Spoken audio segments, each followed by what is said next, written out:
So lumabas na nga ang first ever PBL Rookie Draft pick list. 47 applicants out of 50 ang nag-qualify sa screening. Sa 47 applicants na yon, 25 ang galing sa UAAP, 14 ang galing sa NCEA, 6 mula sa iba't ibang schools na hindi naglalaro sa UAAP or NCEA at 2 ang overseas base. Sa UAAP, pinakamadami ang galing sa De La Salle at Adamson na parehong may 7 applicants.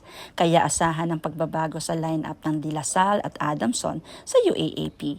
4 naman ang galing sa UE at 3 sa UP. Sa NCEA, pinakamadami ang galing sa Arellano University na 5 applicants ang nag-apply.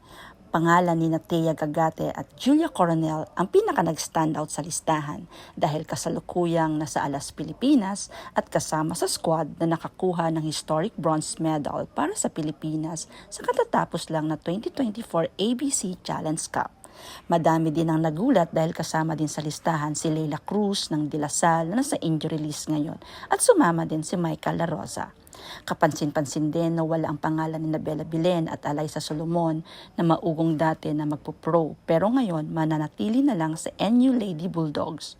Yung live draft lottery naman para malaman yung order ng first 4 picks mula sa 9 to 12 placer na kinabibilangan ng Farm Press, Galleries Tower, Capital One at Sus Coffee na dating Strong Athletics ay sa June 24 episode ng starting lineup na mapapanood sa RPTV and Pilipinas Live.